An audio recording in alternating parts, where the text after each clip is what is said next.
I'll do roll call. Eric is present. Liam? Present. Taylor? Present. Whoa. There's no one else here. It's so sad. Let's start with your characters. Let's start with the town, actually. I'll tell you a tiny bit about the town. I don't want to get into too much, but the area where our story takes place, on the maps, it's called the Van Horn Valley. But the people who live there call it only one thing. They call it Death's Dale. It's a mysterious place. People go missing. Things go bump in the night. It's a spooky place but people are able to make a living there. Some of them make a good living. Some only manage to scrape by. The two of you find yourselves as the law in the Dale. So let's hear about the sheriff. What's the sheriff's name? The sheriff's name is Hayes Alexander. He's a bit of a gruff old man. He's an old man? That's fantastic. Not old, not like old, but older. Like he's 40s, 50s, maybe early 50s, late 40s kind of thing. Like he's nice. He's old. Hayes Alexander? Hayes Alexander. That's such a good name, dude. Name generator. Fuck yeah. Do you want me to describe him at all, or like? Yeah. Whatever you want to tell us about him. All right. So obviously, he's a man. He's got I looked this word up today because it was in the sheet. Avuncular face, which means I have an uncle-looking face. Uncular, yeah. Uncular. Uncular is a word that could describe birds, according to the McElroys. Oh. I popped it into Google. It just said uncle. I was like, or uncle-like. I love this already. Yep. So he's kind of weathered looking as well, you know, like he's been around the block. He knows a thing or two. Doesn't wear anything spiffy. He's a guy that if you came up to him, he's probably got a pocket with whatever you're looking for in it. So you understood what the ratings pick one meant? Yes, I understood that. Do you want me to go through that? No, I don't care. And in the moves, you picked two expert moves you've picked? Yes, 2 expert moves. Which 2 did you pick? I've read about that sort of thing, or about this sort of thing, and preparedness. Okay. This, I won't lie, like I thought everyone's seen Supernatural, right? Yeah. Yeah. I've done my best to be Bobby. Oh, hell yes. Bobby. Uncular is Jim Beaver. He is an uncle-faced man. So that's my goal with Hayes. So you took preparedness. What was the second one? I've read about this somewhere. Oh, cool. I've read about this sort of thing. Yeah. Excellent. Yeah. Hit me with those again. So I've read about this sort of thing. Yeah. And preparedness. Awesome. You only get 2 as an expert. But they're great. But they're great. And I also have a Haven, which is pretty fucking dope.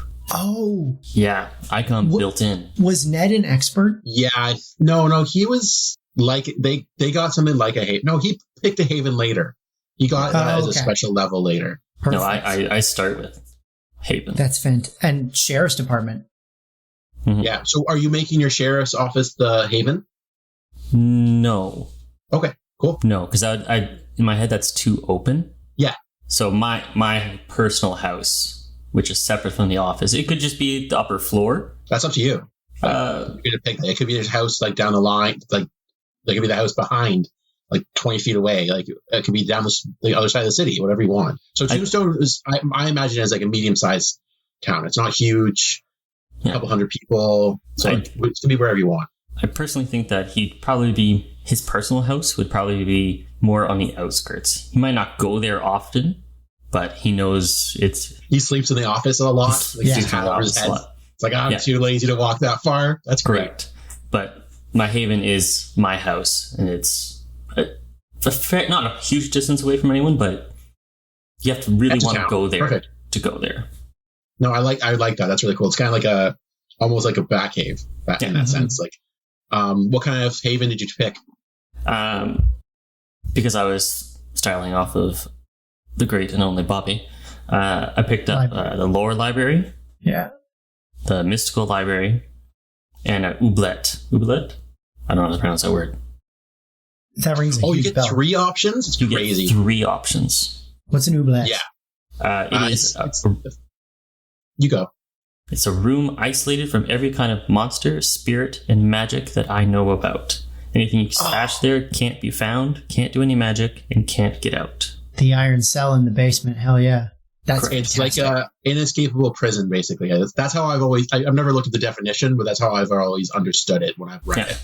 That is only you've done worded against things I know about, right? So like, if I don't know about demons, then the demon can be like, haha, fuck your thing. Yeah. You can only prepare so much redundancy. Yeah. And the third option? Oh, the mystical library and lore library are separate. Oh, do you pick mystical library as well? Okay. Yeah. I have books. Cool. And I like grimoires that. and all kinds of weird shit. So you know about all this weird shit, so you have a prison, like a panic room panic room something else, but you have this place that can, like, you can hide, like, that's really good. I like that a lot. Mm-hmm. It makes sense for a sheriff to have an oblette. Like, I like that a lot. Yeah. So you pick some weapons. I don't Yes. really think we need to go into those. I'd rather you just bring those up naturally. All right, so Liam, introduce us to your hunter. Question before that, just on the sheet. Sure. I think I've done all the math, but I just take the ratings from the pick one line and put them into the circles under the flake. As far as I know, yeah. Perfect. I just figured that was a quick reference, and so I filled it, but I did it in pen, so I was hoping I did it right. Special Deputy Birch Hobbs is one of the flake archetypes of hunter. I'm going out of the flake, which is essentially the person who is like, if you picture like in the modern sense, the guy on the street corner who's like, aliens are coming. Oh no. Like, they're like not deranged, but like they're the guy that you go like, oh yeah, I've You're the sat with him theorist. I've sat with him at the coffee shop and he will not shut up about the secret tunnels filled with Tibetans.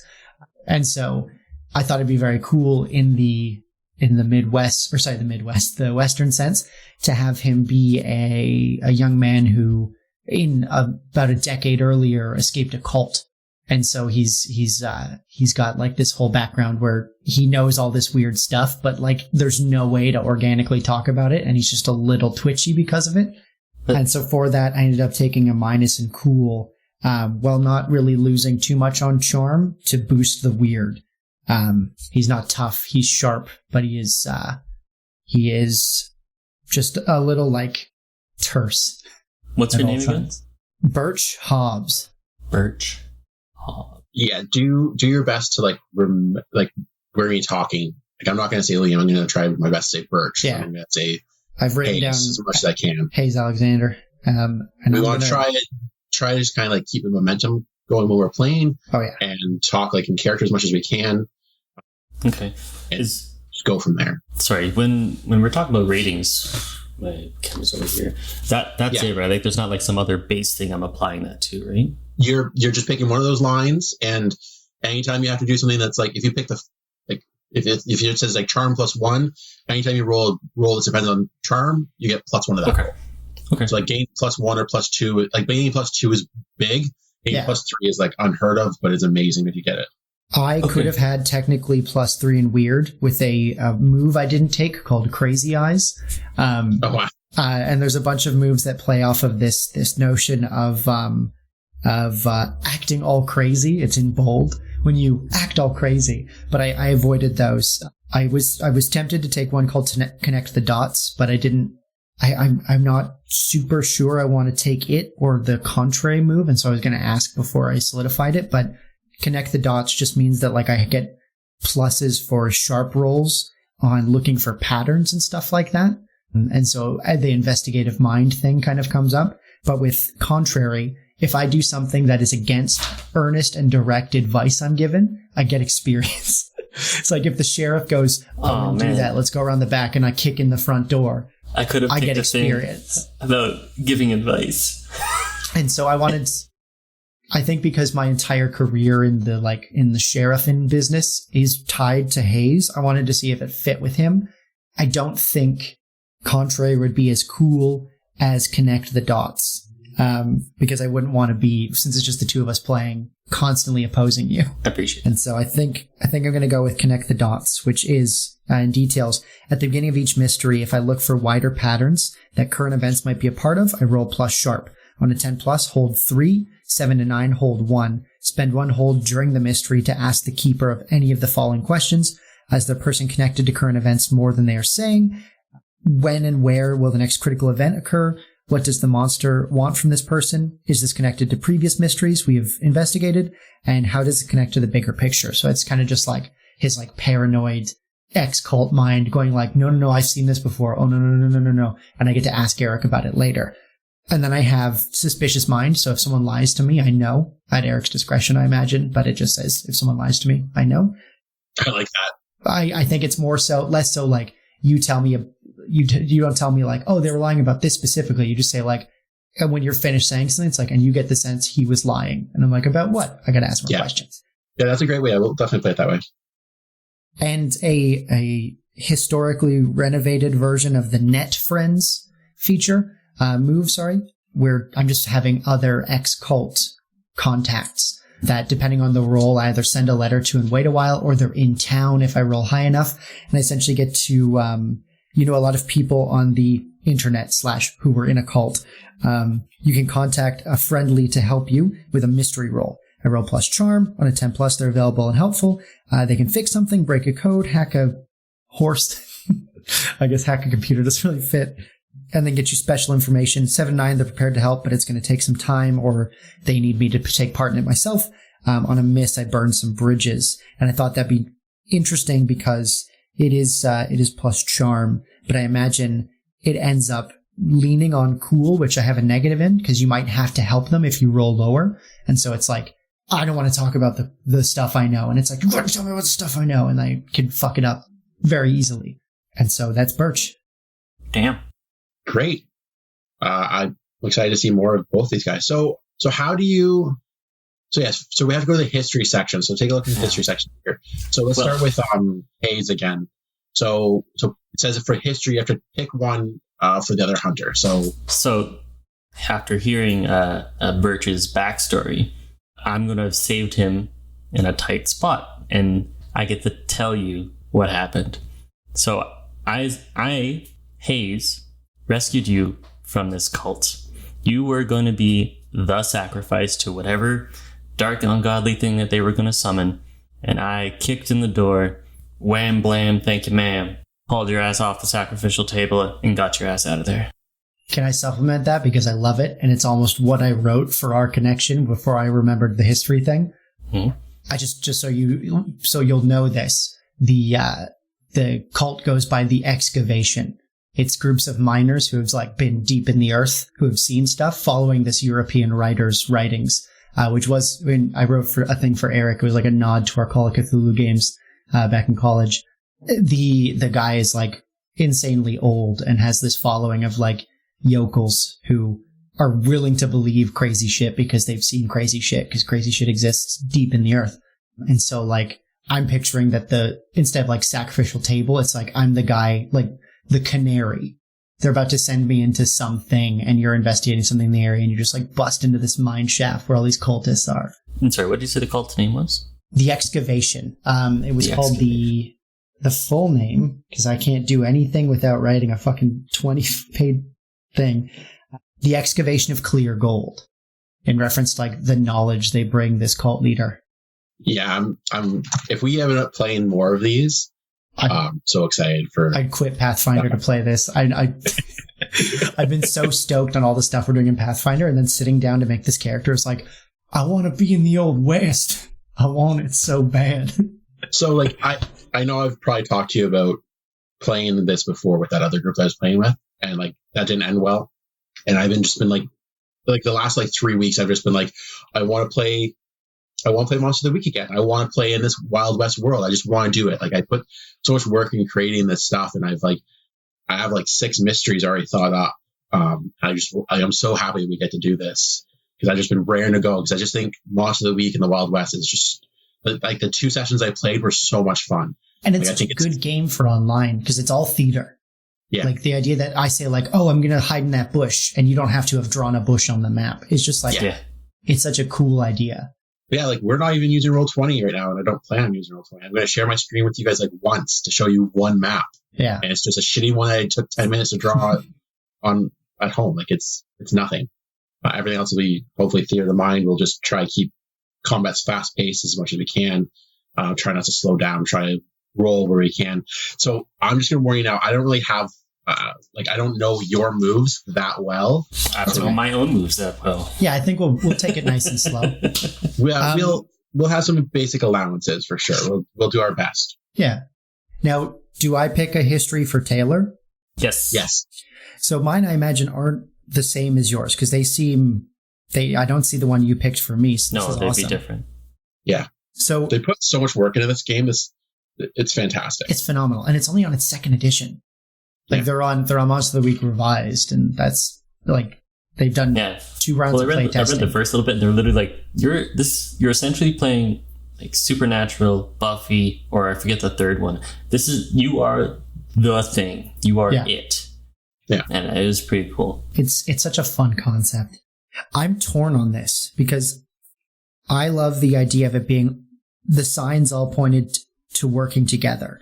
You found them and now you work together. I love this idea that like you save me from the cult and then kind of let me get on my way. I'm in Tombstone with you. And Eric mentioned when we were talking about the world, there's a railway being built in the area.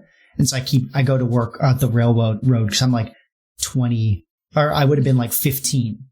And then over the course of a decade, you've had to drag me into the sheriff's office so often that like, because I'm rowdy and I'm weird and I'm like disgruntled with all this like trauma, that you keep bringing me in for like disrupting other workers. And then just one day, like I'm looking over your shoulder, I'm like, what is that little symbol? And like start like picking your brain about stuff. And because you're into the weird stuff and I've seen the weird stuff, you just like start letting me help. And then by age 24, Special Deputy Birch Hobbs is stuck to your fucking shoe like gum.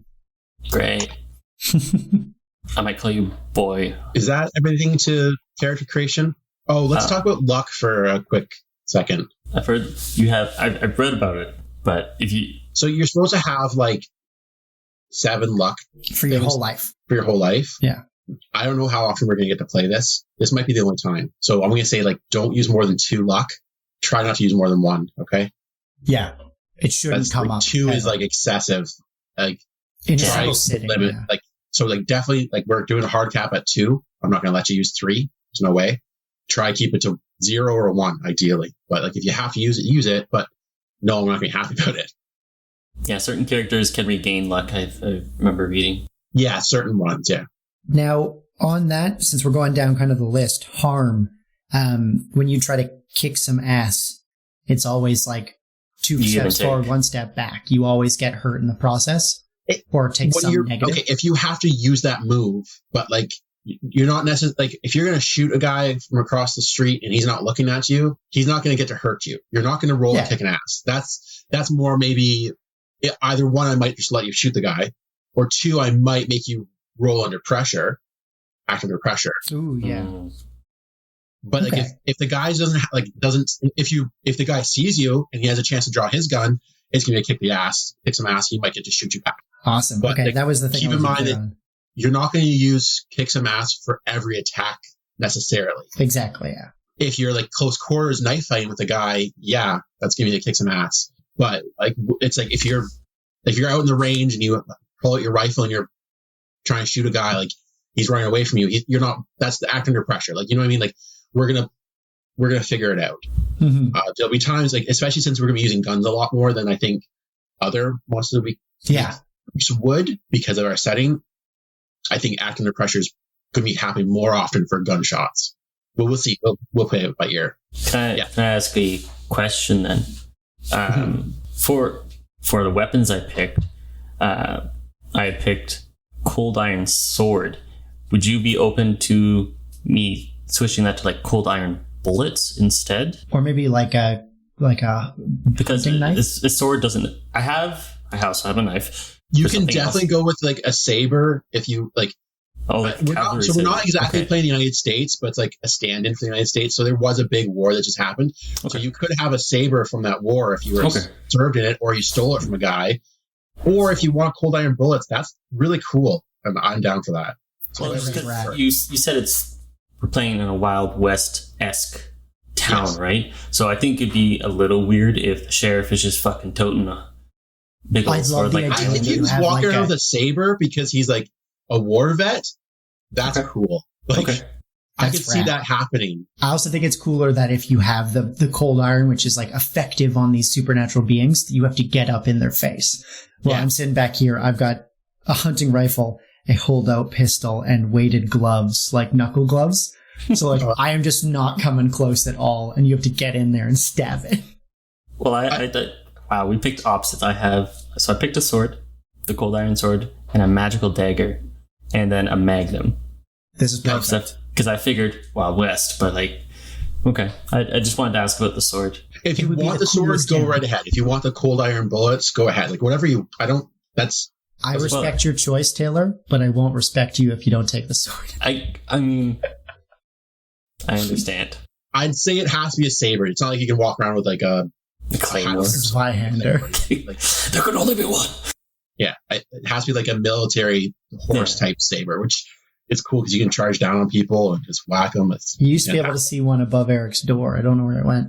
It's in my closet right now. Okay, I'll keep it. I just wanted to ask. I'm so excited. I did not expect you to have a fucking sword. I didn't either. This is fantastic. Oh, I was like, I feel weird picking like brass knuckles. I feel like that's a little too like outlandish. I'm like, sword, yes. Wild West. I'm so excited. Okay, you guys, you ready to start then? Yeah, I guess so. We're gonna start with like a scene. You're Hayes and Birch don't know that this is happening. Taylor and Liam know that this is happening. Anyone listen to this in the future will know what's happening, but your characters don't know what's happening. Thurston Gunmore stares into the coals of his dying fire. He's a ranch hand for Marcus Littlow, and tonight he drew the short straw and has to keep watch over Litlow's herd of fillies. The herd is being prepared to be driven south out of the Dale to Mayhew for the spring fair. Thurston takes another look at his empty whiskey bottle, takes one more hopeful swig to gather every last drop, and tosses the empty bottle into the coals. He then retreats to his bedroll to get a bit of sleep before the dawn. As he nods off, a slight breeze picks up and swirls the fire back to life. The flames shoot up much higher than they should for the amount of fuel present, and suddenly a burst of hot air sweeps over Thurston. The heat from the inferno wakes him, and he scrambles backwards in fright. He hears the whining and braying of the fillies. Something is among them. Suddenly the gate to the corral bursts open and they begin to flee. Thurston vainly gives chase, and as the herd crests the nearest hill together, he can see they are being led by a large black horse.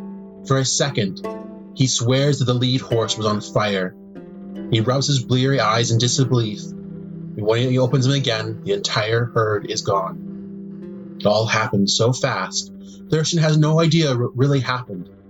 But one thing he does know, Marcus Littlow will not be happy. So it's the next morning. I imagine Hayes has either slept the night in the sheriff's office or he's walking in early in the morning. So how do you guys start your day? Hayes is most definitely just getting up. He's stretching, popping the back as much as he sleeps at the office. Yeah. Yeah, sheriff's office. Sheriff's office. My mind just blanked. It doesn't mean he's got a comfortable bed. So he's stiff. He's waking up. Unlocks the cell he slept in. Yeah, let myself out. Now he's just rooting about, thinking about making a cup of morning chicory. Gotta have your decaf for the morning. I think if you're sleeping at the office, Birch is he's sitting at your desk working on something. Boy, that's not your spot. Oh, sorry, Mr. Hayes. I thought you'd be resting a bit longer. God damn it, Birch. We've known each other for 10 years now. It's not Mr. Hayes. 9 in February. God damn it, boy. No, sorry. We're in the office is all. You see some other schmuck walking in here? I mean, I'm worried anyone could walk in at any time, so I'm always on, sir. You see the dawn out there yet? Do you Just see the about. dawn out there? Just about. All right. Now, how many of these fine folk do you think wake their poor asses up before the break of dawn? Anyone in this town? How many of these unfound folk are still up? That's a different question. But you listen here. The only people up at this time of day are scoundrels and maybe them ranchers on the outsides. Anyone else? They still comfortable in their beds. And I think the ranchers could do to see us speaking to each other with a bit of respect. And I think the scoundrels, we need to show some sort of united front. It's like you taught me. I know I'm newer at this, but... Birch, we're two people. A united front is not going to be that long. It's two of us. You do make a good point, sir. How about some coffee? All right. So at this point, you guys hear a horse like running up towards you, causing a big ruckus. It's coming for us. Get your sword, sir. You hear it's like comes to a stop really quickly in front of your office, and you hear that someone gets off the horse, and someone comes barging into your office without knocking. They just barge right in, and it's Marcus Littlow. I'm gonna walk over and start making coffee and keep my back to the two of them, but my ear. Mr. Littlow, it's mighty early for you to be up, isn't it? We'll just pause for a quick second there. So Marcus Littlow, he owns a large ranch. He's not the largest ranch owner, but it's a good-sized ranch. He breeds a lot of horses, does a lot of farming. It's like out in the outskirts. So, I mean, he had to get up pretty early in the morning to be here this early. And he doesn't usually come running in. He also owns a general store in town. So you've met him many times. You've run into him a bunch of times. He's probably complained about other things, people stealing some of his cows or stuff. So it's kind of strange that he's coming in this early. He's like exhausted from the ride. He's tired. He's out of breath, and he's just, Sheriff, you need to come out to my ranch right now. Mr. Littlow, I'm going to ask you just to sit down real quick. Birch is just brewing us some coffee right now. You need to sit down, breathe, Mr. Littlow, yes, and tell me what's going on. Someone made off with all my horses. If we can't find them, I'm going to be ruined. I mean, it's not many places they can be going, Mr. Littlow, so we'll find them. Don't worry, but for now, just sit your keister right there. Birch, is that coffee ready? It is. I'll very deftly bring over 3 cups of coffee.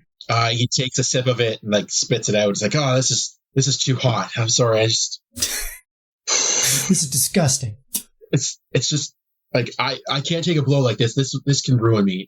Mr. Littlow, were there not a dust cloud you could follow? Surely your entire stock of horses would be a hefty herd to be trampeding around. I've already sent a couple of my guys out to try to follow them, but I don't know.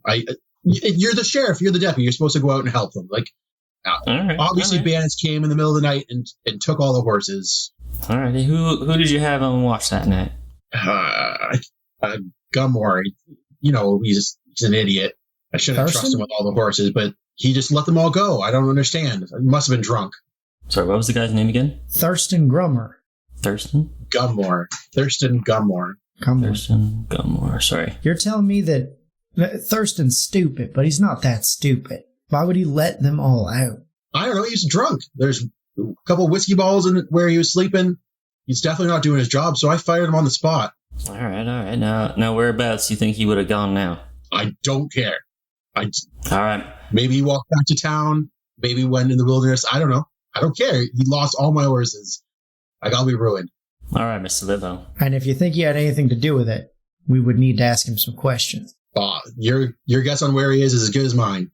All right, Birch. I'm sure he's walking either back to town or he's gone somewhere else. Who knows? Birch, go saddle up the horses. Can do, sir. All right, Mr. Littlow. Me and Birch here, we're going to head out to your ranch.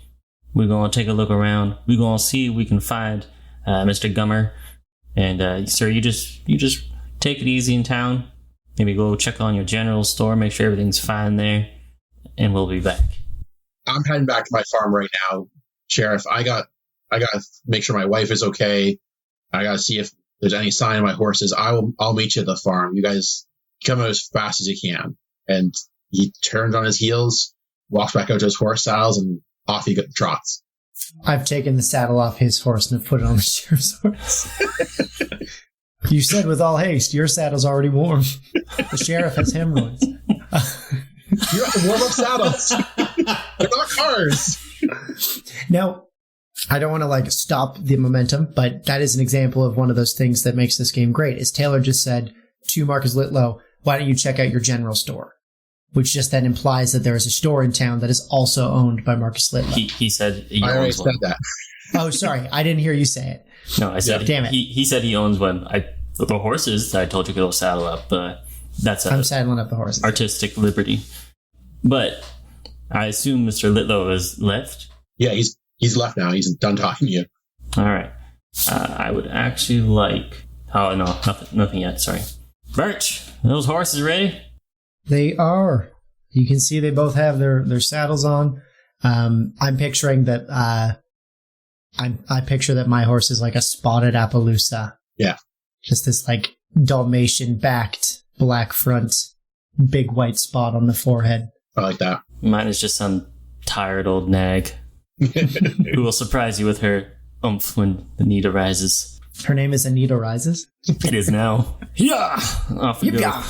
But personally, I don't feel like Hayes is in any huge rush. It's obvious this has happened. I think we leave town quickly, maybe so he sees us get past him, and then we like slow down.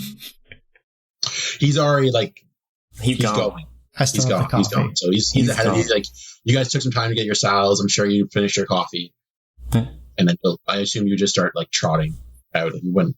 You're not going to try to exhaust your horses. You don't know if you're going to be chasing later in the day. So I assume you're just going to go at like a normal, at a medium pace. I take my morning cocaine. It's for my dental health. Okay, so we're going to jump just forward a little bit. As you guys like just round a bend, you see a man. He's sitting on a rock. He actually has a saddle on a big rock. He's using a saddle as a seat, and he's just like whittling something. And Birch recognizes him as Thurston. It seemed like you implied that you knew him. Yeah. So you recognize as Thurston. He's just waiting on the side of the road, and he sees you coming, and he does like a nice little wave. I'm going to pull up and seeing him sitting on his saddle on a rock, I'm going to say, Littlow, take your horse in exchange for all of his horses? Well, Birch, I'm a pretty bad card player, so I lost my horse a couple weeks ago. I remember. I'm just giving you guff. I still got my saddle at least, but I was hoping to save up some money working for Littlow, and he promised me a horse at the end of the season, but so I guess you heard. I saw Littlow tear back. He told me you guys were coming and would want to talk to me, so I've just been waiting here for you. I don't even know where I'm going to go.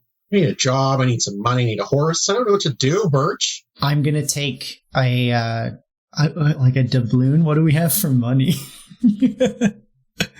Just like they used bills back then, right? Bills, yes, yeah.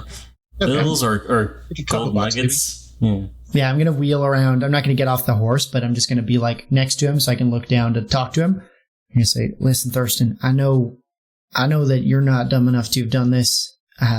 Dumb enough to lose a horse in a gamble, but not to lose a bunch of horses to something silly like this. So I'm just going to need you to tell me everything you remember from last night. And then I'm going to send you into town with some money for breakfast. Throughout all this, I was just going to say, throughout all this, Hayes is kind of taking a backseat. He's close enough to hear what's being said, but he's just listening and thinking. Birch, it's the damnedest thing. I don't even know if you're going to believe me. Littlow didn't believe me. He fired me on the spot when I tried to tell him what happened. I mean, first thing, I have a couple drinks. I mean, that a guy has a couple drinks, and it's not a big deal. You need a couple of drinks to go to sleep, right? But the next thing I know, that the horses are through the corral. There's one big black horse leading them away. You're not going to believe me, Birch. Now, Thurston, I know. I tell some stories. I can appreciate embellishment, but I'm going to need you to just tell me how you saw it, whether you think I'm going to believe it or not. Can you roll and manipulate me? Yeah. Can I charm? Can I roll to aid? Just how would you help?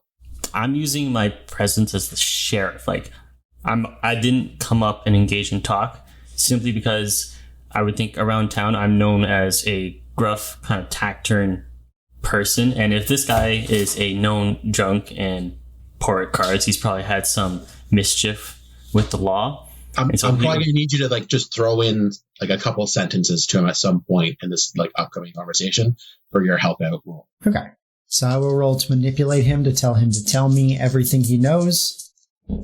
Oh hell yeah, that is a 11. Okay, so you don't even need to help out then. No, I don't. You could only bring it up to an unprecedented success. I'll still look at him and be like, now, Thurston, how many drinks did you have? More, Sheriff, I'll be straight with you. It's more than a few, but I wasn't that drunk. I've been drunker. Birch has seen me drunker. And just staring him down throughout this whole thing, just disapprovingly, just like... All right. I'm gonna look over my shoulder at the sheriff and kind of give him like the like nod, like I understand what he's doing, but like he sees it in my eyes that I know that he's doing this, but I'm gonna like without winking just be like, now, Sheriff, back up, let's have him. I don't think, and I know you don't think he did anything wrong. We just need to know what he knows. You can take the spurs off of him for a second there, sir. All right, Birch. Birch, me and you have been friends for a little while now, and I just want you to know, like, I'm not lying when I say this, but it seems like this giant black horse came and rounded up the whole herd and encouraged them to run away with it. And I know this part's going to sound crazy. I think it was on fire. Can I use an expert move? Where'd they go? I'm going to say, while he looks that up, I'm going to... Like, would this be a good time for my suspicious mind? Like, he doesn't think this is false. He doesn't think this is false. I can just see it in his eyes. Yeah. Like, you've talked to this guy before. You know, you've played poker with him. You know when he's bluffing. Oh, yeah. He's got a shit tell. And, like, I'm waiting for, like, that nostril to flare in, and it's not doing it. It's not doing that. What I thought. Like, he believes he saw a horse on fire. Huh. Never mind. That expert move doesn't do what I thought it does. Thurston, when you say on fire, do you mean that, like, this black stallion had copper hair, or do you mean that flames were on its body? Its hair was fire, and it didn't seem to mind. I don't know, Birch. How big was this horse? Like this. I gotta get out of the Dale. This is not the place for me. Before you do, I'm just gonna ask you. I got a couple more questions, and me and the sheriff, we're gonna leave you alone until we find out more, and we're gonna ask you. Stay put. Go up to the saloon. Get yourself a room. And I know you probably don't want to be out and about in the tent for the next couple of days. Tell him that Birch has sent you in. But right now I just need to know, how big was this beast you saw? 3 or 4 hands bigger than the fine animal you're on. It was just massive. I mean, like, King Arthur could have rode it into war. It was just the biggest horse I've ever seen. I've never heard of anything like it before. Well, I think one last question, then I'll let you get some rest, friend. Was there anything? How did it come to enter, and how did they exit the enclosure? Was there anything wrong with the gate? Anything that might not be noticeable to us when we get there? Anything you saw someone else open it? I did. As soon as it all happened, I ran to get Mr. Littlow and tell him what happened. He met me outside already. I mean, I guess he heard everything. I mean, his house isn't too far from the corral, but he fired me on the spot. I grabbed my stuff and I left. I didn't really investigate further. No point when he's not giving me any money for it. So I've been, walking ever since to get back to town. Totally fair. No point sticking around in a place I'm not wanted. I start counting out a couple $1 so he'll be able to, like, eat. And I look over to the sheriff and I say, Hayes, anything else? You stick to them sarsaparillas now. Sure thing, Sheriff. I appreciate that. I'll stay off the whiskey. I send him with enough money for a meal, and I'll settle up with the innkeep when we get back. Just hopefully my name carries some weight. Excellent. Cool. So he thanks you. He cows the saddle and he starts walking away. You notice that he's left the thing he's whittling on the rock, and it's like a really crude horse. I'm going to stoop down and grab that. I won't get off my horse, but as soon as he's like out of eyesight, or once he's not looking at me and the sheriff, I'll scoop that up and then kind of nod that I'm ready. Okay. So I assume you guys continue on to the Littlow Ranch. All right. Let's see if I can share a screen with it. You should be able to. Oh, cool. He's streaming. Oh, there it is. Yeah, it's showing up for me again. Okay. So yeah, it's just crude drawing. Sorry. So in the middle there, you can see there's a small pond with like a really small creek that runs up to it. I'm sure you guys have been here like for a party or something. You know what? You probably attended his wedding because it wasn't too long ago. He recently got married to a nice young lady named Alva. Alva. Yeah, so just so you know, Littlow. Marcus is like a middle-aged man. Alva's like in her young 20s, maybe even, she might not even be 20 yet. She's really young. There's quite an age difference between them. So there's the main house, there's a couple outhouses, a little shed, a little outhouse, and a large barn. On the other side of the pond is a big corral where they have different sections where they can keep horses and everything like that. The whole ranch is kind of nestled in like a valley with some like small hills all around it. Some trees and stuff around. It's like a nice idyllic area. Good for growing crops, good for growing grass for cows and horses. He does raise a lot of horses for resale. Cool. So you're approaching from the south. What do you want to do first? What I want to do is realize I should have asked what direction he saw the horses go, just to see if anyone sees different. So there's four ridges you see on the map all around. So the one on the east has no trees on it. They crested over that eastern hill and took off to the east. Perfect. I imagine the sheriff is of a like mind. We are not going to find Littlow. We are going to the corral first. Sorry, you cut out a bit. Oh, sorry. We're probably like feeling the same thing of going to the scene before we talk to anybody. Just go check it out. Yes. Okay. So we will ride up to the corral. Now, Birch, what the hell is that man saying about a flaming horse? That tickle your brain at all? Big horse. It definitely did. And I'm going to tell you this, Sheriff, there's, I know when that man is lying. And he was not lying. No, it wasn't just some drunken hallucination. I could have smelled more liquor on him before. All right. He's had some time to simmer down now. You don't think might have been well into his cups? He still seems pretty shook. He's a frightful one, Thurston, but he is a liar. I won't say he's not, but he's usually not so grandiose. Hell, I know that. And I mean, normally the people who are that creative can read, and so I think it's worth noting that I don't know where he would have heard of some sort of giant nightmare. Sorry. Giant flaming horse. Flaming horse creature. All right, so let's go have us a mosey about there. Right to the corral. So you guys come up to the corral. You start walking around the perimeter. The area where Thurston was that eastern short wall you can see on the map, on the eastern side. So you come around, you can see that there's a fire pit with a couple logs, and like the door, like a large door into the corral is on this side. You can tell that a lot of people, like, this is used as like a camp often. Like the workers would use this to help cook their lunches. Maybe there's usually a person here a lot of the time throughout the night in case of bandits or native attack or something, right? Mm-hmm. So you come up on the scene. I think this is where we would do an investigate a mystery roll. Before we do that, I'm going to start this off with one of my moves. I'm going to do the roll needed to start connecting the dots throughout the entirety. And so what I do is I'm going to start my search for wider patterns. And so I'm going to roll a sharp roll. And I'll tell you the number and then tell you what that means. Oh, amazing. I technically got a 13. Ooh. Got a 5, a 6, and I have a +2 in sharp. Excellent. So on a 10 plus, I hold 3, which means that throughout this mystery, I can ask you 3 questions. And so I don't need to do that now, but we know that I have 3 questions pending. Exciting. That are, kind of less about what we find and more about the implications we might not, as me and Taylor, realize. You mean haze? Yeah. So I was saying, like, us out of character might not know it, but like we would figure that out. So I've written on my little whiteboard, hold 3 on the connect. No, that's perfect. All right, Birch, you take a look at this here campsite and then head up over that there hill that he said that they scampered over. I'm going to take a mosey around the corral, see what I can find. Okay, let's stick with Birch then for the meantime then. So I rolled a 1, and my sharp is +2. So my investigative mystery is a failure. And I imagine since the sheriff wanted to go up the hill for his investigative mystery roll. I thought you sent me to the corral. I sent you to the fire and up the hill. Oh, I was going to go around the corral. Okay, so at the fire, I was looking to see how many bottles and maybe see if there were bigger hoof prints leaving the corral up the hill. And I fail. Well, first off, mark the experience. Yep, right. I don't know how to do this as a failure. It doesn't say anything.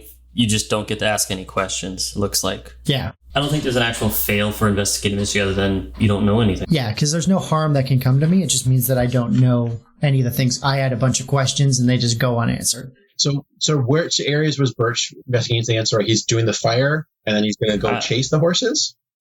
Yeah, I was going Not up chase, the hill. but he's going to go up the hill. Okay. See And what he so can see. my intention was to look at if he was lying about how much he drank, which I know he wasn't, but I figured I'd check, and see if in the trample marks leading off, if I can notice any huge hoof marks. And so I imagine easy for a failure, you can just tell me that the hoofs from the smaller horses covered anything that they were following, and so there's no proof of anything larger. Yeah, you definitely don't find any large hoof prints. I'll tell you, you do find one whiskey bottle in the fire pit. I mean, you don't have failure. I'll give you that. You find one, but it's not a big bottle. It's not a huge bottle. It's just like a little personal sized bottle. Just a Wednesday night Mickey. I assume you go up the hill and like you kind of just the tracks start getting wider as you go up the hill. Like that's not like a confined column anymore. It's kind of like a dispersal, and you just don't. You get up to the top of the hill, you like can see Hayes down at the corral poking around, from the hill, and you're looking out to like a large plain. You don't know where to even start. You just kind of like, oof. So you get an experience for being a bad looker. Hayes, what was your roll? I haven't rolled yet. Okay. I have not. So Hayes rolled a 5. He gets +2. So that's 7. So I have a whole 1. Okay. So what area were you looking around at? I was going to do a circle of the corral, trying to see if our Thurston there was saying the horse is on fire. So I'm looking for scorch marks. I'm looking for big hoof prints. I'm looking for anything I shouldn't be. So you notice that...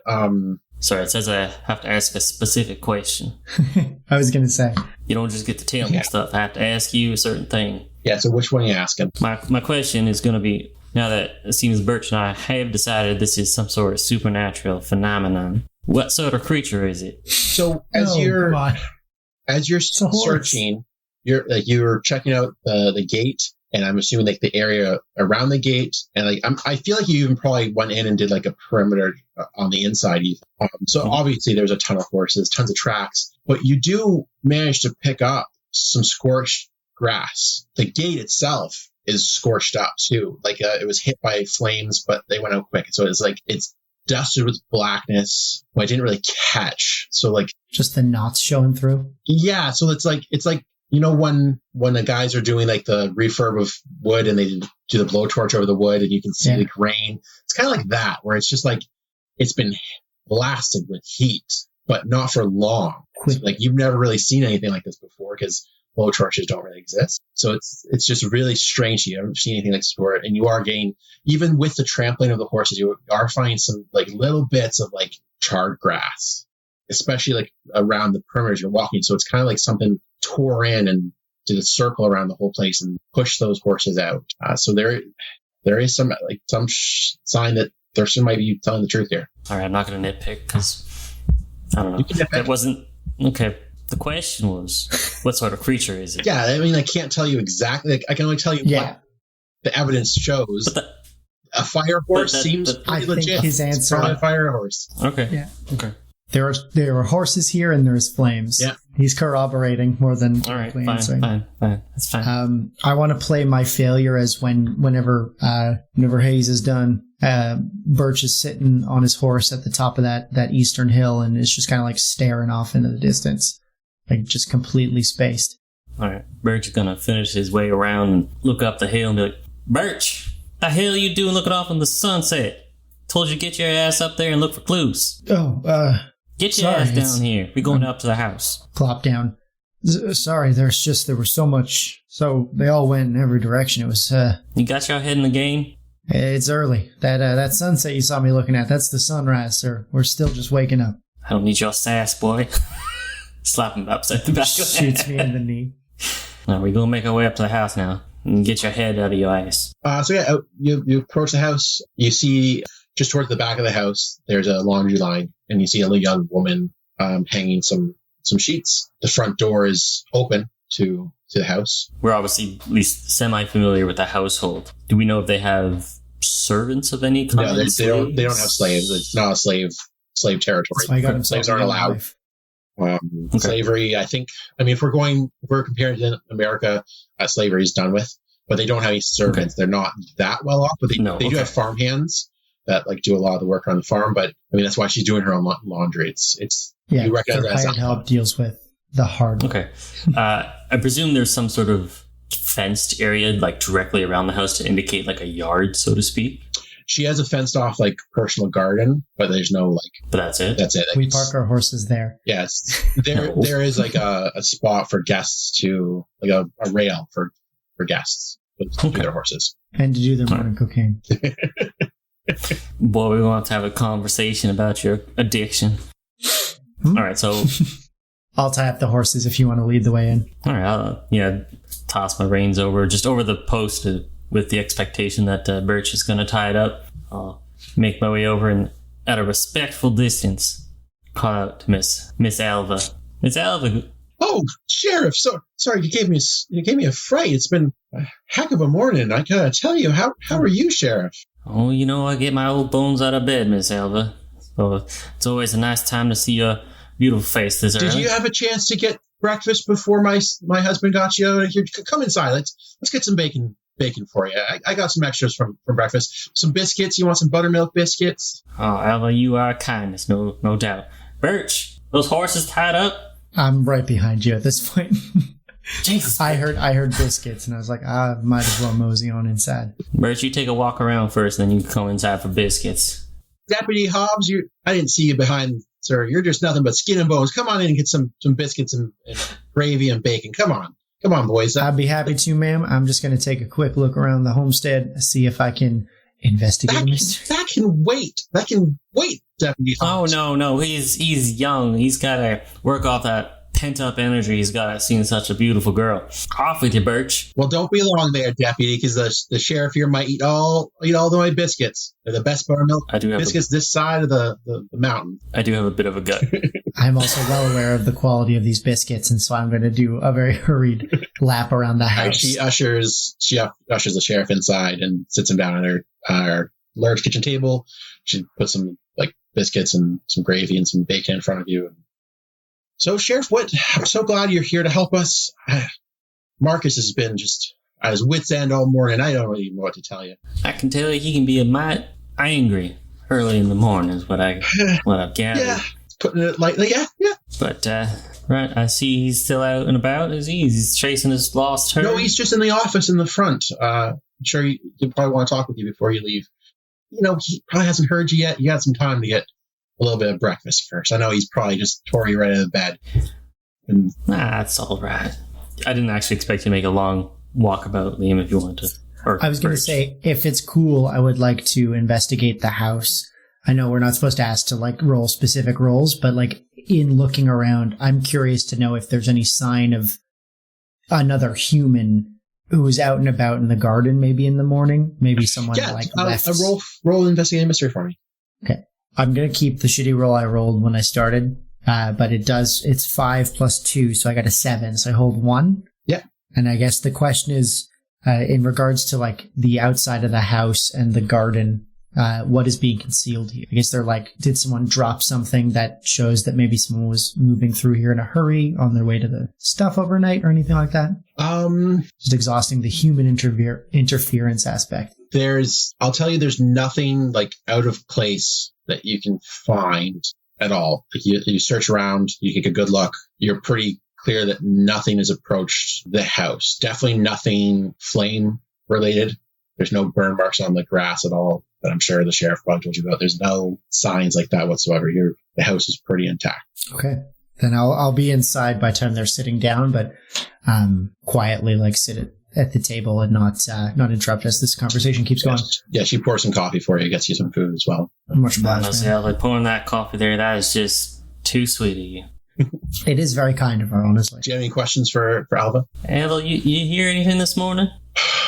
Well, Anything at all? I woke up from the sounds of the horses. Sounded like there's a loud crash. And I sat up in bed, and Thurston was at the window with his rifle, and I just... Thurston? Not Thurston, sorry. Marcus. Thurston's in your room. Oh dear. Marcus was at the window with his rifle, taking a look across the water there to see what was going on. He yelled to him about the horses were leaving, and he took off right away. He was in his nightgown originally, and took off out the door towards the ruckus, and that's all I can tell you. The Flash woke me up, and All right, so your husband was with you. That's good to know. just me every night. Birch. Every night, Sheriff. Lucky man. Birch, you got yourself some biscuits? You guys are talking and I am just like mouth Just full. shoveling it into your mouth. Yeah, and she like even pulls out like some more food, like for you. I think it's probably been a couple days since I've remembered to eat. And so oh yeah. All right, Miss Alva, if you just point me towards the office, I'll go have a word with your husband. So Then. just through the front door there. Here's a cup of coffee. Just if you bring it into him, it's already done up for him. He could use another cup. Oh, Again, Sheriff, guys, thank you so much for coming. I really appreciate it. Sheriff, I'm going to stay and ask a couple more questions to Miss Alva here, if that's all right with you. I'll be right behind you, sir. Not long. of course, you finish off that plate and finish what's on mine. Shucks. Scrapes it on. Miss Alva, I gotta ask you, when you woke up and saw your husband with his rifle looking out, was it him who woke you up, or were you woken by the same sound or visual phenomenon that woke him? She got like a puzzled look on her face, like she didn't really consider What woke her up? what woke her up. And she sits down, and she's just kind of like hands in her lap. Well, deputy, maybe I was already awake when the corral crashed. No, it must have been the corral that woke me up. I don't know. Just one thing to ask of you. I appreciate your time, and I'm gonna get out of your hair. Thank you again for the breakfast, but just need you to, if in the next few days, if you can keep your mind sharp for the fact that take note of any time you see the sun at night. If you could do that for me, ma'am. The sun at night, deputy, you cracked me up. You just split my side. Totally serious face, like haunted look in his eyes, and just like nods and follows the sheriff.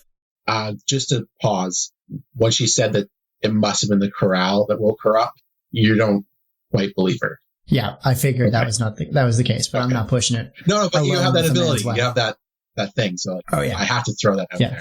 Perfect. I figured that was the case because it was like, what woke me up? Yeah. It's pretty traumatic when you hear. I just wanted horses. because you have that ability. I'm going to be very direct. Thank you. It was suspicious. And so that's why I don't like react to her making it a joke. I just kind of say, tell me if you see the sun at night, and I leave. Sheriff Hayes walks into the office, and Marcus is there pouring over paperwork, and he looks up and says, sorry, Sheriff. Thank you for... I'm already entering with you. Catch up very quickly. Damn, Birchie, you're supposed to sit down and chew your food. No time for chewing, sir. Marcus, here's the coffee. Your wife gave it to me to give to you. Thank you. Thank you, Sheriff. I also have the plate that the sheriff didn't finish, and I'm going to put that in front of him. She sent this with me, too. Birch. I ate my whole plate, sir. Can't have Mr. Littlow stressing himself on an empty stomach. No, Mr. Littlow. You got anything else banging around in your head about what happened this morning? What woke you up? A group of men came in, stole my horses, and took off with them. I don't know what else there is to talk about. Here, a group of men? I mean, I heard something. What else could have taken these horses? What'd you hear, Mr. Littlow? I heard a crash, and I heard my horses running away. And it was too dark to see anything. Mr. Littlow, I don't presume to know the layout of your home, but does the window in your bedroom face the corral? Yes. What did you see when you woke up? I saw my horses taken off. No. What did you see when you woke up? When your eyes opened and you were looking at the ceiling in your bedroom, laying next to your wife, what did you see when you woke up? I jumped out of bed and I looked out the window. I don't know. What are you getting at, Deputy? Was there any sort of strange light coming in through the window, casting shadows on your ceiling? Did it seem as though sunrise had come a bit too early? What did you see when you woke up? I mean, I guess there might have been some sort of light outside. I was more concerned about my horses running away than any sort of light. But was it a steady and consistent light, or almost as if someone had a gas lantern outside of your window? It's almost as if there was a lantern out there. The bandits must have had lanterns. That must have been lighting their way. Certainly. Yeah. That must be it, sir. Sorry, Sheriff. Continue. Not all, Birch. Now, you're saying you saw some sort of light. Is it just the one? Did you see a second one somewhere else? I think it was just the one, Sheriff. That's the one. All right. Now, which way was this light going? Sorry, which way? Sorry, which way was it going? They took off. They took off over the eastern ridge, there, and towards the plains. I haven't seen them since. I still got my 2 other ranch hands out there searching for any sort of sign of them. I mean, these ranch hands, they've been with you long? A couple seasons. Couple seasons. You'll probably know. Like, you'd know them. They're decent guys. Oh yeah. Okay. Decent, hardworking guys. Like, they drink, get rowdy, but like they're not normal thieves, right? Still Archie and Jebba, right? Sorry. Still Archibald and Jebediah? Yeah, Archie and Jebba? Yeah, Archibald and Jebediah. The Whitwick brothers. I remember them. Why you gotta pick these weird ass names? Sheriff, that's their names. That's Archibald and Jebediah Whitwicky. Whitweed? Whitwicky. Whitwicky? The bitch. Yeah. Archibald. I really should have gone with a higher charm because I feel like I love this aspect of just I know everybody. Sorry, Jebediah, you say? Yeah, Archibald and Jebediah. Archie and Jeb. Archie and Jebby. Oh, Jebediah? With Wiki. Yeah. For what I say originally? I think you said Zebediah. No, sorry. I mean, I like Zebby too. A and Z. No, I've written down J. It's Jebediah. Okay. They're going to come back later. They're good kids, those two. Yeah, they're good kids. I'm sure they'll find a trail we can follow with them. Wiki twins. They're mighty fine trackers. I mean, they can find deer and anything else to shoot out there and bring back for our table.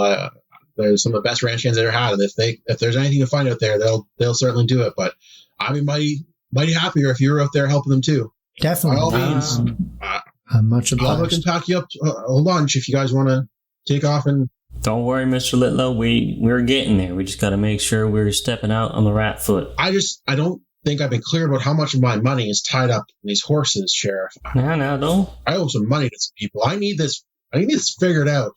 Now, who do you owe money to, Mr. Littlow? That's, I shouldn't even have said that. Sheriff, just please find these horses. No, come on now. We'll find them, but who do you be owing money to? It's just find, Sheriff, find the horses. Well, yeah, someone's trying to ruin you, sir. It has nothing to do with the money I owe. They would not, he would not steal from me. All right, then, you know what? I don't know if it would have something to do with the money you owe, but if you think someone's stolen your entire holdings, do you not think maybe it's somebody else who knows you owe the money? These are things we should understand before. Again, I trust the Whitwicky brothers. Their father's, he's a native. He taught them really good tracking. I don't believe that we could, at such a late stage, join them without, and offer much more in assistance than their expert minds would be able to find. I am simply, and I'm sure the sheriff asks with this in mind as well, hoping to understand the circumstances in which someone would... Birch, spit out what the hell you trying to say. I'm getting dozy over here. If our dear Mr. Littlow here has reason to believe someone has stolen a large sum of money in the form of horses from him, and he owes money. And so if we can understand the full dynamic of that, we can understand why someone might have put him in this poor position to start with. And so... Now, who the hell taught you a word like dynamic? I read it in the books. You have a big library, sir. I sleep in your house. Who taught you to read? One of us should. Good Lord. No, I'm trying to ask him, like... I know. I'm just trying to give you I want to know... Yeah. Some sass. I want to know, sir, if someone knew about your troubles and your debts, they could be trying to position you in such a way to potentially... We see this all the time. Someone tries to put someone out of business, buy their land on the cheap. Who knew about your debts? Aside from yourself and Sweet Alpha. Do the manipulate roll. Yeah. And help out as well. I was going to say, can I help? Yeah, you've already... I feel like you've already helped with what you've been doing, so... 7. A 2, a 4, and a +2. A 1, a 4, and a +2. We're having some shit rolls, eh? So I did rolled an 8. I have a -1 to cool, but still a 7. So I grant Birch a +1. Actually, that's good. But I also expose myself to trouble or danger. Yeah, I gave myself a +2. My charm's only +1, so that brings us to a 7 with his +1. Oh, perfect. All right. I'm going to need 2 things from you. One, All right, Mr. Littlow. I need you to promise not to read too much into who I owe money to. Mr. Littlow, I'm the sheriff. I've been around here for God knows how long. You have my word. And the second thing is, if I tell you, you're going to head out and start looking for my horses right now, right? Right Of this instant, course, Mr. Littlow. I got in deep with Merle Lakowski. Just pause right there. Merle Lakowski is a rich gentleman from Mayhew. It's a town to the south of Tombstone. It's like a bigger town. A lot of trade and stuff goes through there. Big fair and stuff happens there. He's like, I'm trying to think of like who to compare him to. Like he's a large businessman that's kind of shady. Lachowski, sorry? Sorry? Okay. Lachowski? Laskowski. LAS. Awesome. Sorry, what's the town's name? I think I fucked up the Mayhew. name. I have Van Horn Valley and Death's Dale. You guys are in Deathsdale. Mayhew is like on the at one of the entrances into the Dale. Basically, it has a railroad already, so it kind of Mayhew connects the Dale to the rest of the country, basically. So a lot of trade flows down to Mayhew. So like this guy's like the big shark in the pond next door to you guys, right? And so like Okay. So you guys keep calling stuff Tombstone. you guys live in like this Tombstone town you is- guys are in is Tombstone, which is like Gotcha. the only town in Deathsdale, like in the valley. You guys, Gotcha. and the valley is a huge area with ranches and mines and different things going on throughout. Okay. Sorry. Just need to Yeah, clarify no, that ask because you questions. guys both referred to it, and I was like, Yeah. little Tombstone. Yeah, and so Tombstone is Yes. the town that you're the sheriff of. You're the sheriff of Tombstone in Deathsdale in the Van Horn Valley. It's called the Van Horn Valley, really, but everyone who lives there calls it Deathsdale. All the crazy things that happen. And while we're in obviously you can answer this in question as Marcus if you'd like. I just want to know also how many horses are missing just from my notes. What's a decent number? I think like 20-ish, 25-ish. Oh, 20 horses? come on, up it. That's a lot of No, I horses. Make it like 120. No, if it was cattle, I would say that it's that much, but horses, I think 100. Horses are harder to raise by a huge Yeah. margin. I think even 100, 25 is like, that's a lot of horses. A lot. Yeah. And just seeing the size of the Mhm. corral. Now, don't you worry, Mr. Littlow. I know everyone owes Mr. Lakowski some sort of money at some point in time. You don't do business in the valley without talking to him. All right, Birch. We've obviously taken up enough of Mr. Litlow's time. We're going to get our mosies in gear and head on out. Thank you, Sheriff. Thank you. And I presume we leave him in the office. Yeah. And as you're walking out to your horses now? Yeah. As we're leaving the office and quietly to my compatriot here, Birch, I want you to stay a while and maybe have another quick talk with Miss Alva. You seem to I asked her. knowing Knowing what we know now. I believe in your inquisitive mind. Look, there's another big word from them books. You can rustle up a bit more information. I'll meet you out on the Eastern Hill. I will come in a few moments. I just want you to know from what I asked her after you left, combined with what I just heard from our Mr. Littlow there, she doesn't know what woke her up. And I pictured maybe the bright lights of flame might have woken her. And to hear him say that an unshuttered lantern casting shadows that he could see from the 100 yards away from the corral that they are, I know that Thurston, he's full of shit. I know that, but I think he might be telling the truth on this one, sir.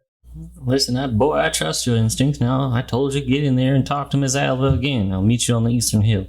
I'll meet you on the hill, sir. Off I go. And he's gonna untie his horse, and I'm gonna go in with the coffee mug I left with to bring it back. Okay, she's not in the kitchen. She's actually back outside doing the laundry. I'm just standing in the kitchen. No. She will return. And I'll approach her in the yard then. And I'll just kind of gesture with the mug as in the back a little bit. You can see the sheriff untying his horse. Miss Littlow, if I can steal you for another minute. Now, Deputy, you know you can call me Alva. And you can call me Hobbs. It's fine. Okay, Hobbs. Alva, How is the coffee? I'm only making coffee for a little while. Is it too strong, too weak? How was it? it is the best kind of too strong. I assure you, this is exactly what everyone needs in the morning. And I take the last sip, like, take the dregs. Deputy Hobbs, I don't know how you're not married yet. You're just the nicest boy. No time. There's no time. We were just speaking with your husband, and I don't want to seem indelicate, but there are some details I'm hoping to corroborate as to ascertaining who might have been the culprit in this unfortunate heist that has taken place. Ne'er-do-wells must be the culprit. Ne'er-do-wells. The Lord shall smite them from this earth. I assume ne'er-do-wells. I assume that they have more to worry about in the immediate from Mr. Hayes. But as to finding out who they might be, to find out where they might be, what their haunts might be. Your husband mentioned obviously the business dealings with Lukowski out in Mayhew. I was hoping to find out if is there anyone that you and your husband deal with who might be wishing you ill at this time. I mean, I don't deal with my husband's business too much. I just look after the house. I did not know that we owed money to Mr. Laskowski. I don't even think I've heard of Mr. Laskowski. Oh, I did not mean to imply such a thing. I do think it is a shame to waste a sharp mind like yours not helping with the business, but there is it's not money owed. It's business dealings. Everyone works with Mr. Lukowski. Even the sheriff's office he helps us during voting season, I imagine. I'm not one to help the sheriff with that end of business, though. So you and I share a boat with no paddles in this instance. But the question merely was to find out if has anyone expressed ill intent to you and your husband, to any of the farmhands. I know you got the Witwicky boys working for you, and they're Archie and sweet as peach, but they're God's creatures. Those two boys, they can't do anything wrong. But I don't think anyone means. I hope no one means my husband harm. But I mean, I've only been married to the man for 4 months now, so I just tend his house and hoping to carry his children one day. Tend his babe. It would be a fine thing to see more of little yous running around, man. God willing. God willing. An absolute pleasure to have a world filled with more light. But thank you for your time. Hopefully the day goes quickly and easily for you. And I'm going to just leave this on the front porch if that's okay with you. And I hold up the coffee mug. Thank you, Deputy Hobbs, and God bless you. Thank you for everything you're doing for us.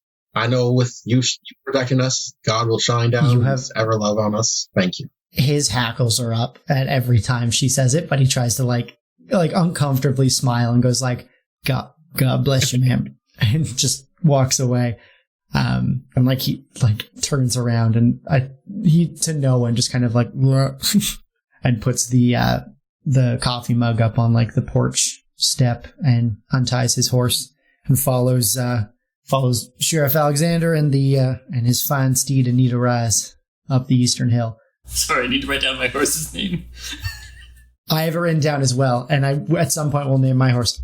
So Birch is going to ride up the hill and catch up with the sheriff on that eastern incline and kind of share his findings. Well, Hayes, it looks like Mrs. Alva was unaware of the debts. I brushed that over. Hopefully I'm not looking to make any trouble between the two of them. But she also had no earthly idea who would want to cause them trouble, which, again, I think lends some credence to what Thurston's saying. None of what she said didn't Jimmy rustle your jimmies? I was surprised to find I thought her lied. I was surprised to find I thought she was lying over breakfast about what awoke her, but that's an honest woman. I don't have any reason to doubt her. Would Hayes know about his kind of sense of people lying? We've been together, 10? I think that might be why you brought me on. Okay. Like, one is like the connecting the dots. Like, you had the murder board up one day, and I was like, well, obviously it was I don't know what you said. I picture you have the board up, and I see it from a cell one day after a drunken disorderly, and I go like, obviously it's the milkmaid. And you go like, of course. And then the first time you bring me out, I'm just like, why are you lying to me? And you like, no, I play poker and stuff. And so I think I'm like keen on tells more than anything. That's what I figured. That's why I was kind of sending you back at hurt by yourself. Yeah. Yeah, I really like that. Lie That was really good. Okay. I was really glad to see you taking advantage of my mechanics so quickly. It was perfect. Yeah, just it's awesome. Watch like, the way you guys are interacting. Like, I really like that you guys keep separating from each other. I love it. Keep it up. Like, it's great. This is a game that I know from like just listening to what I've listened to. Separating the party is almost always the better option. It's so weird to think about, especially like at this stage of the mystery. And it depends on the mystery, really. But like what you guys are doing right now, it's not like you're going to run into some kobolds. You know what I mean? Like, you're not going to run into exactly. If they do, I have a rifle. So what's your plan right now? I guess right now, catch up with Archie. Yeah, Archie and Jebby, we're gonna head east. I figure we'll keep our eyes open because I assume I've discussed, the scorch marks I saw on the grass and on the gate and stuff. So I'm telling him to keep his eye out for that sort of thing, but also just, I don't guess, other human signs. Not to metagame, but what's your sharp? Mine's +2. Okay, mine's +2 as well. Should we, while we follow these two, keep investigating? No, we're not going to be. This isn't D&D. Not a lot. We don't need to roll survival. You know what I mean? Like, I'm just going to jump to the next scene. So it's getting later in the day. You finally, you actually see Archibald and Jebediah coming, like riding. They're off in the distance a little bit. You're up on the ridge, and they're like down at the bottom of the ridge, and that seems like they have some extra horses with them. It's about 4 horses with their 2 that they already have. So if you ride kind of hard, you could catch up to them. I think we do that. And as we get within earshot of them, I want to yell out. I'm going to be like, Archibald Witwicky, you son of a bitch. You bury that mirror like I told you to? He like stands up in his saddle and turns his horse around. He like looks, but the sun's kind of hitting him at this point. Birch Hobbs? The worst deputy I've ever met in my life. Is that you? Never. Don't you go spurting off your mouth. I got a gun on me, kid. I'm healed and well there, deputy, and I think I'm a little quicker than you. And I'm picturing these kids are like 19, and I'm 24, 25. Okay. They're like full of like spit and vinegar. Yeah. The older one. So that was Archie, right? That you were talking to? Okay. Not because we're twins. Yeah, Archie's the older one. Okay. Brother. I think Jeb's younger, but he's like the more mature one, actually. Yeah. 100%. And he's, hey, Sheriff, hey, Deputy, what brings you out to these wilds? Jebediah. Imagine Jebediah. It's the same reason you're out here. You're looking for Mr. Litlow's horses. Well, we got a couple of them right here. Now, see, I thought, Jebby, you might be out here helping your dumbass of a brother hunt down his missing luck. You know he broke that mirror of your mother's, right? Yeah. He tell you about that? With his ugly face? Yeah. Is that what you're getting at? Because I know I got all the looks in the Witwicky family. Archie over here, not so lucky. And then I get dead serious after laughing at that and go, but actually, the mirror in your front hall, the one he stumbled into drunk, he buried all the shards of that, right? Under the moonlight? Birch, focus. I think he got most of them. Most isn't good enough, Archie. Birch. And I look over at him. Sorry, Sheriff. I'm just gonna get all of my weird folklore out of my system on this. I love this. Yeah, it's the perfect venting for all that. So yeah, what do you want to ask these guys? Where'd you find them horses? Well, we found one on the eastern ridge up there. We found the other one down in like a little hillock over there with one of the streams. Is just having a nice drink. Found these 2 other ones cavorting up on the edge of the other ridge on the west there, and they're all spread all over this countryside. We're gonna be chasing these fillies down till hell freezes over. Now you saying they're scattered? As far as I can tell, they're scattered all over the countryside. Bit strange to someone trying to steal horses, no?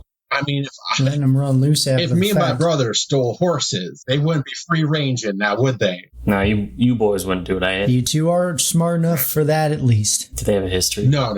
But they're just saying horses. they're good kids. It's their opinion that like something weird is here. Like these horses weren't stolen, is what they're trying to say. I'm off my horse and I'm gonna like walk like arm over the shoulder and like walk Jebby away. Because I know the sheriff will have a better effect on Archie. He's a piece of shit.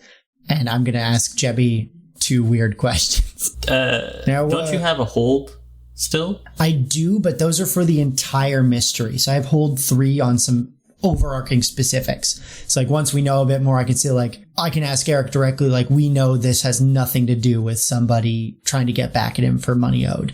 And he would have to answer. But this will let me kind of get threads to connect. I'm essentially the thumbtacks on a murder board, and Eric has to provide me the string depending on my role. It's why I picked the flake. I think it is like the coolest thing to be this nut bar who's just like got all this stupid occult knowledge. I'm going to pull him aside and be like, Jeb, I can't ask your brother these things. You know how his imagination gets, but Thurston's saying some crazy shit, if you'll pardon my language. Thurston is D-U-M dumb. You're missing a B, boy. He is, in fact, that.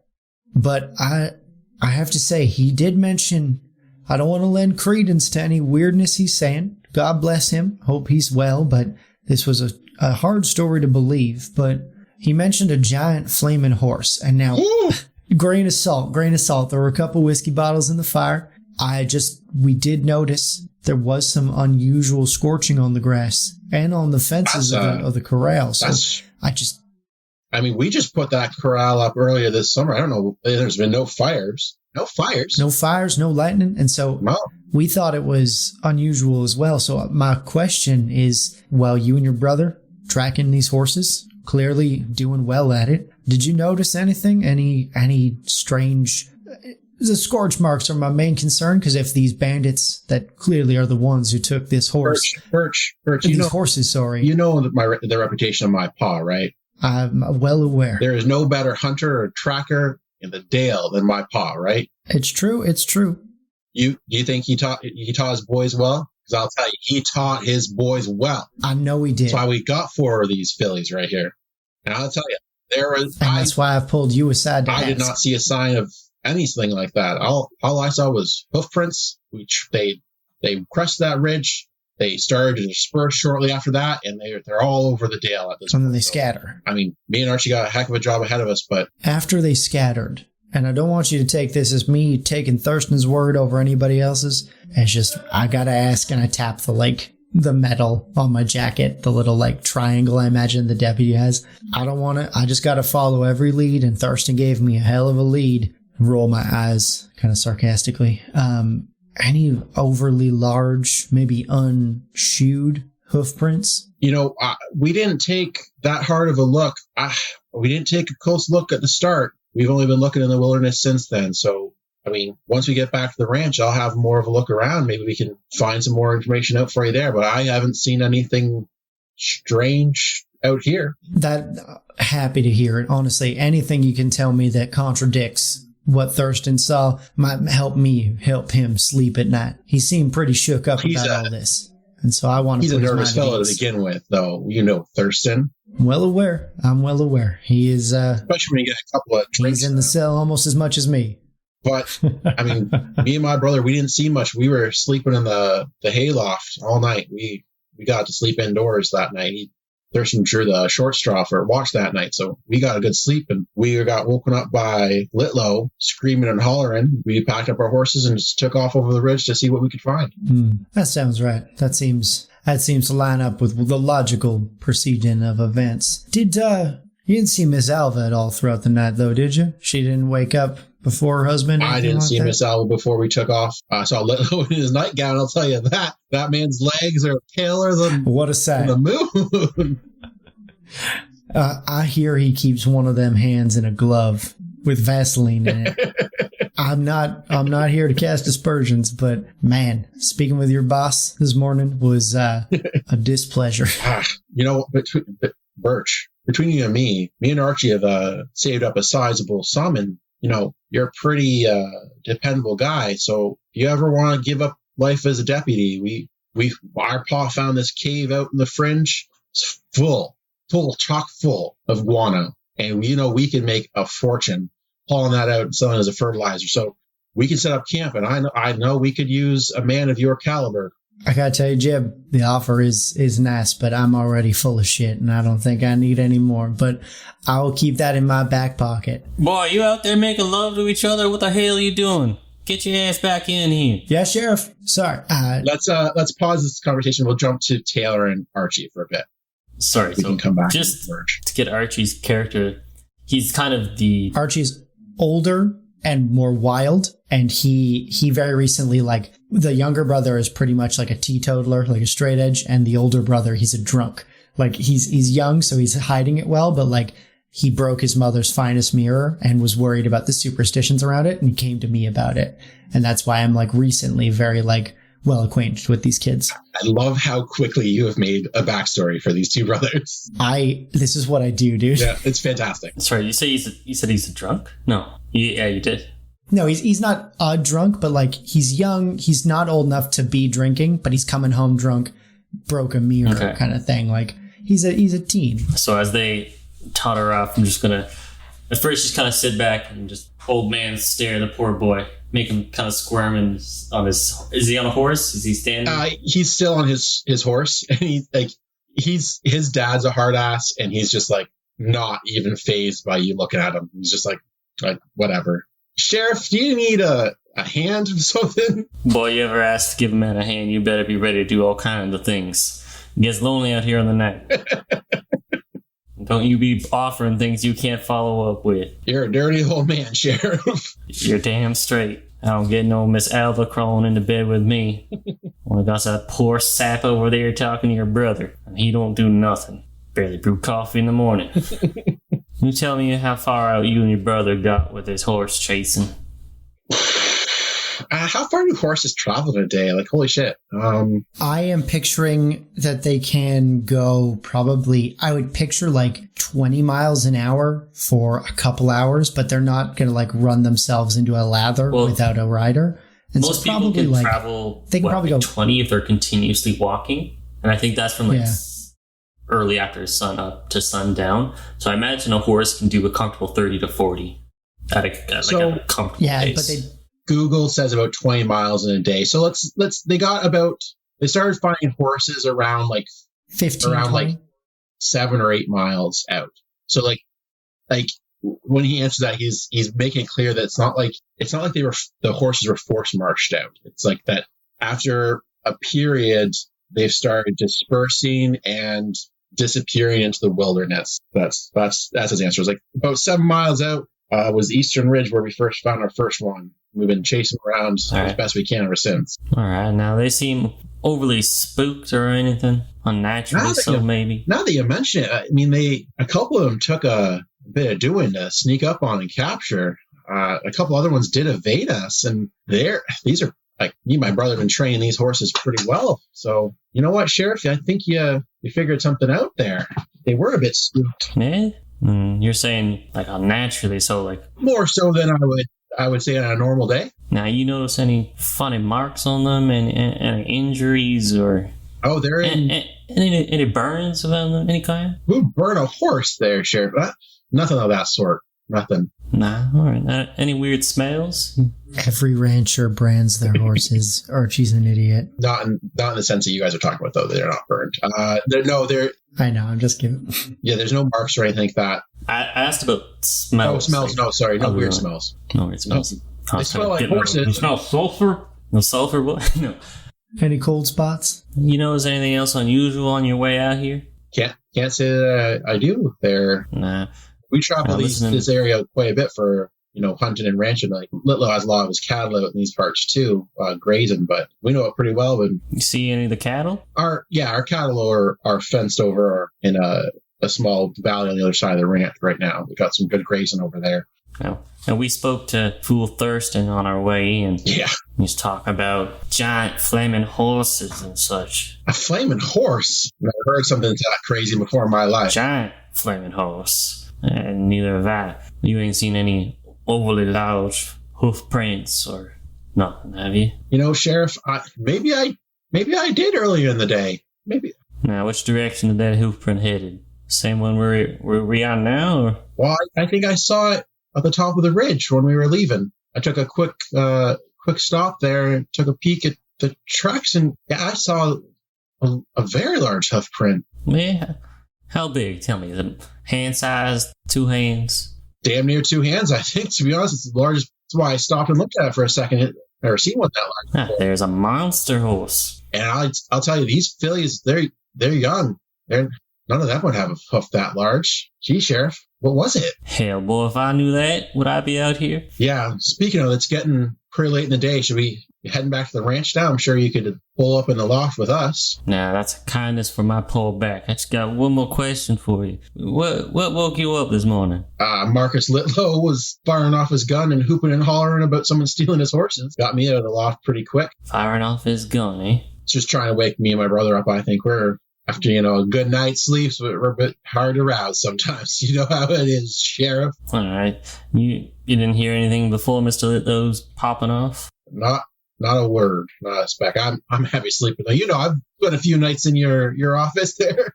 That you have, Archie. Once I'm sawing those logs, takes a host of God to wake me. Damn near put a fight up with me.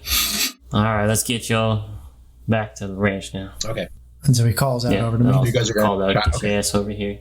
I think they'll while they're rounding up the horses, we're going to ride a little bit ahead of them so we can talk privately. I'm going to be like, Jebby says that there's nothing out of the ordinary aside from this disorganized sort of heist that went on. No scorch marks. Nah. No giant hoof prints, anything on your arm? No, that's mighty strange, seeing as you like to talk about Mr. Jebediah there up all and such. Archie saying he saw a big old hoof print on top of the eastern ridge.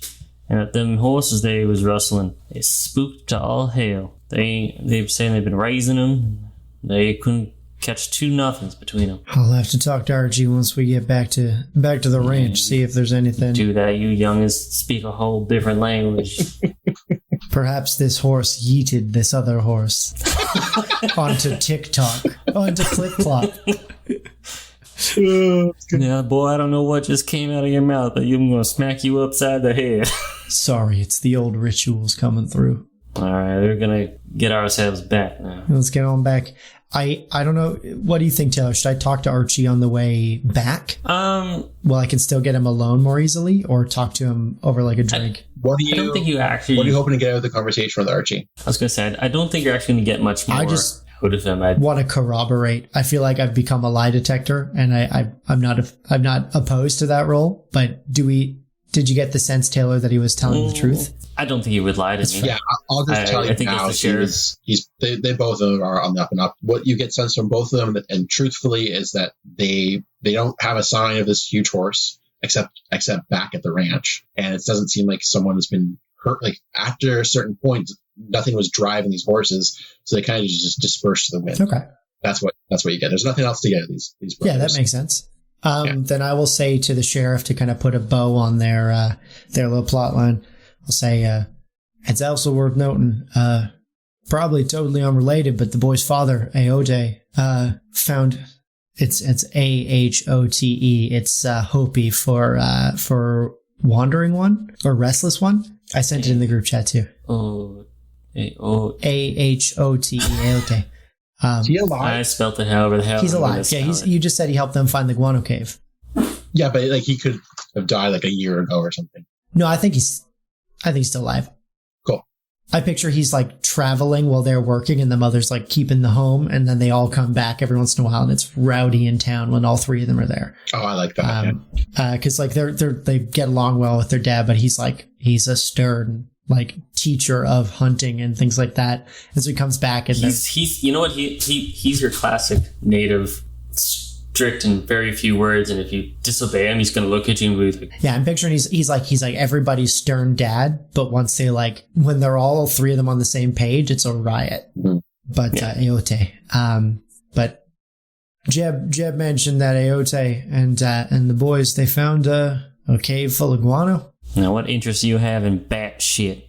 I was unclear on why they wanted it, but they've offered me a stake if I wanted to help them shovel it out. I imagine it's some sort of fuel. You can go shovel the horse shit back at the office. Can you be used for like fertilizer or even explosives? Like it's an ingredient. Or explosives. It's an ingredient. I think I would know that then. Yeah. If it was a mining tool? Yeah, I mean, like there are guano mines around. There'd be a couple, if not more, in the Deathsdale area. All right, I'll take that again then. I forget what movie I'm stealing that from. It's definitely in a Western movie. I've seen it before. I feel like they mentioned Guano a bunch in 310 to Yuma. It's one of like the guy's whole industry. It is 310 to Yuma, yeah. What a phenomenal flick. But I'll take that again. Aote and the boys found a cave of bat guano a little ways away, and they might be looking to leave the ranch sometime soon to make an industry of those explosives. You can make out of that, maybe start some sort of mining concern. And so if this turns out to not be any sort of supernatural happenings, I'm not suspicious of the boys, but if they were looking for an easy out, this is a time for an easy out. No need for ranch hands when you got no ranch filled with anything. It's a different kind of shit to shovel. Always is, sir. And we get back to the ranch. Okay, so it's night now. Like, you guys have been out too long. So it's the sun is set on the far side of the ranch. As you are approaching the eastern ridge, you crest and you can see the entire ranch, and the barn is on fire, completely engulfed. And Archie says, "Now where am I going to sleep?"